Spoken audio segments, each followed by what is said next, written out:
Europe 1 Soir. 19h, 21h, Pierre de Villeneuve.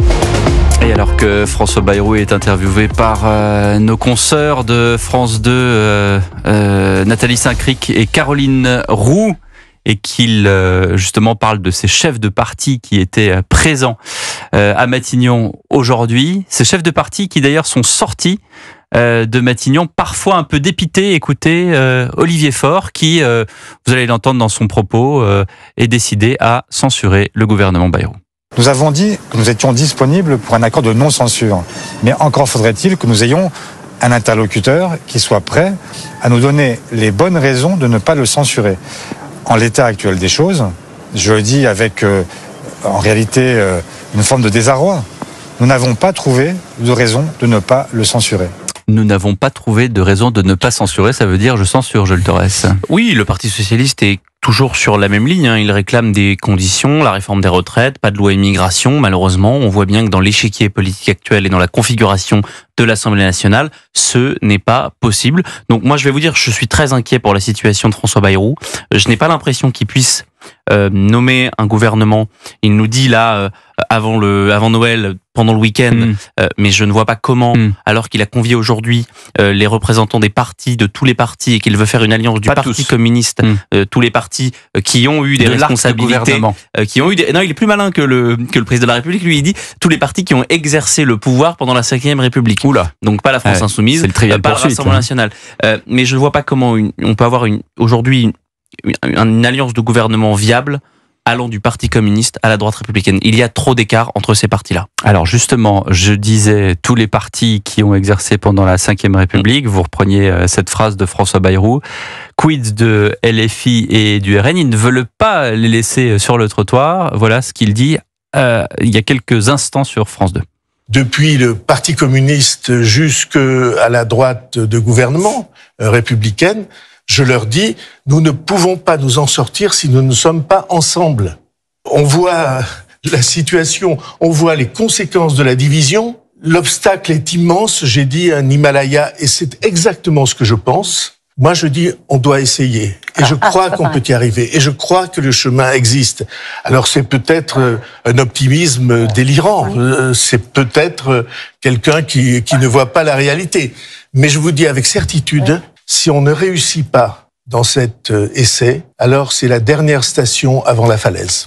C'est la dernière station avant la falaise, mais ça y ressemble, Nathan Dever. Je crois qu'il a raison sur le constat de la dernière station avant la falaise. Quand on regarde l'histoire du Front républicain, le Front républicain n'a cessé de, entre guillemets, se rétrécir. On est passé des 80%, 20% de 2002 à une situation où, aux dernières élections législatives, Jordan Bardella était vraiment aux portes de Matignon. Et on voit une classe politique qui n'est pas à la hauteur. Je veux dire, c'est quand même extraordinaire ce qu'on a entendu tout à l'heure de la bouche d'Olivier Faure, de Marine Tondelier. On leur propose de rentrer au gouvernement. Ils n'ont pas gagné les élections. Ils n'ont pas de majorité leur permettant de constituer un gouvernement avec leur programme. On leur propose d'avoir, si vous voulez, un pas. Dans l'histoire de la gauche réformiste, mieux vaut faire des petits pas que des grandes révolutions quand on n'a pas la capacité de les faire. Et ils refusent en donnant l'impression que quand on leur fait une offre politique, on ne leur fait pas.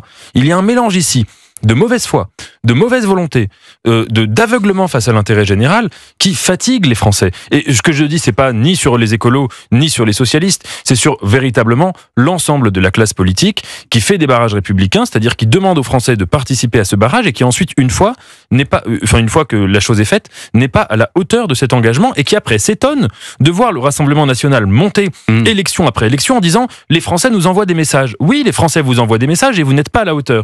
Et donc, c'est ça qui est malheureusement terrible, c'est que l'optimisme de M. Bayrou, pour citer Gramsci, c'est peut-être un optimisme de la volonté, mais qui se heurte de plus en plus, je pense même dans la tête de M. Bayrou, enfin je ne suis pas dans sa tête, mais une forme de pessimisme de l'intelligence, c'est-à-dire un pessimisme du constat froid que la classe politique aujourd'hui n'a pas en tête de construire l'intérêt général et de respecter cet intérêt général. Alors, à l'instant, 20h50, Dominique Seux demande à François Bayrou, est-ce qu'il y a une autre solution pour la réforme de retraite que les 64 ans ? Il dit oui. Et là, il est en train de développer. J'aimerais bien savoir laquelle. On va s'y intéresser. Les équipes d'Europe 1 Soir sont dessus. En attendant, écoutons ce que disait Marine Tondelier tout à l'heure à la sortie de Matignon. sa méthode est à peu près aussi claire qu'une notice Ikea. Et donc, même la méthode, pour tout vous dire, on l'a pas bien compris. Boris Vallaud est intervenu en fin de réunion pour dire mais attendez, on va quand même pas se quitter comme ça. Et nous, on était un peu pareil en train d'allumer le micro. On disait attendez, si on arrête maintenant, c'est cata. Qu'est-ce qu'on fait maintenant? Et il a dit ah ben maintenant, j'attends vos réponses à la question de la participation gouvernementale pour demain midi. Mais nous, on avait déjà répondu pendant la réunion et même avant et même bien avant. Et très sincèrement, aujourd'hui, pour que les écologistes reviennent à une réunion de ce genre, recommencent à discuter, il va falloir des bougies symptomatiques parce que quand ils seront enfermés dans un gouvernement avec les Républicains, ça je vous confirme qu'on n'ira pas, et quand le gouvernement va sortir avec les mêmes qu'avant dans un ordre différent pour mener la même politique, ils s'attendront à quelle autre conclusion? Donc on lance un petit cri d'alerte en sortant parce que ça va pas bien se terminer. Jules Torres, une notice Ikea incompréhensible? Non mais je ne comprends pas dans quel monde vit François Bayrou, honnêtement. Il nous a dit en arrivant, après avoir tordu le bras d'Emmanuel Macron, qui connaissait par cœur la situation du pays, que c'était l'homme de la situation, qu'il était capable de réunir tout le monde, mais il vit dans l'ancien monde, François Bayrou. Comment aujourd'hui voulez-vous avoir une coalition des communistes aux républicains, alors même par exemple que Fabien Roussel conditionne la non-censure, je parle même pas d'une participation au gouvernement, il conditionne le fait de ne pas censurer le gouvernement de Michel Barnier, de François Bayrou, à la présence de Bruno Retailleau dans le gouvernement. Bruno Retailleau qui est aujourd'hui indéboulonnable, indispensable pour François Bayrou. Comment voulez-vous que ça fonctionne? Comment voulez-vous aujourd'hui, alors que les Républicains demandent la retraite à 64, voire même pour certains à 65 ans, aller changer la loi que eux-mêmes ont votée et changer la réforme des retraites? Comment voulez-vous?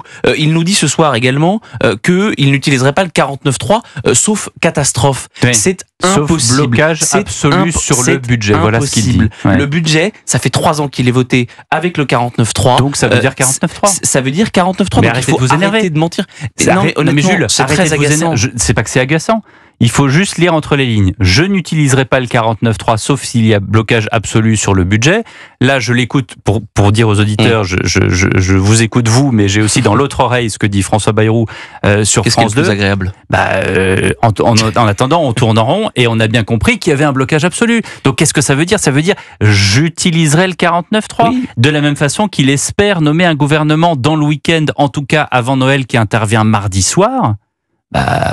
Ce sera pas lundi parce que on sera en jour de deuil national. Je garde le mot espère, ça sera pas lundi parce qu'il y a deuil national, donc c'est dimanche soir, mais jamais ou mardi. Dimanche.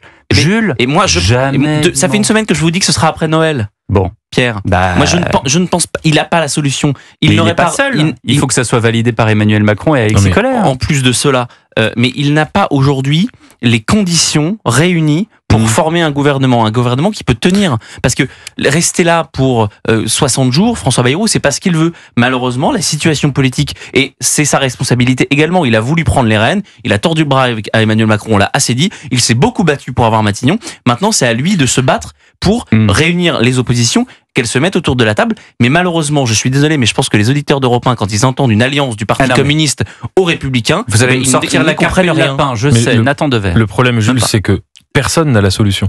Dans l'équation dans laquelle on est, je suis parfaitement d'accord avec vous que la solution de François Bayrou, en tout cas celle-ci ne marcherait pas, mais aucune ne marcherait. Et le problème, encore une fois, je pense que c'est moins d'accuser quelqu'un comme François Bayrou, et je dis pas ça pour le défendre lui, ou pas plus que je ne voulais défendre Michel Barnier, mais là vous avez quelqu'un qui essaye d'avoir de la bonne volonté, qui essaye l'intérêt général, la notion de volonté générale qui est dans la Constitution, c'est précisément ça, c'est d'essayer de se dire que par-delà les partis, par-delà les petites conditions que chacun peut mettre pour les intérêts de sa boutique, on pense à quelque chose qui va dans l'intérêt de tous. C'est des convictions, la politique également. Marine Tondelier, elle n'est pas d'accord avec Bruno Retailleau, elle a le droit, c'est son droit. Quand on est de gauche, les intérêts de son parti, quand on est de gauche, on préfère un petit pas à une grande réforme, à une grande révolution qu'on ne peut pas mener. C'est pas une question de les enfants, on va vous servir un jus d'orange et puis vous allez discuter hors antenne parce que le temps presse. Donc dernière punchline de François Bayrou, il croit à une autre possibilité que le report de l'âge à 64 ans, le développement dans le journal de 21h, et puis une dernière information qu'il vient de donner. Oui, je souhaite garder Bruno Retailleau dans le gouvernement.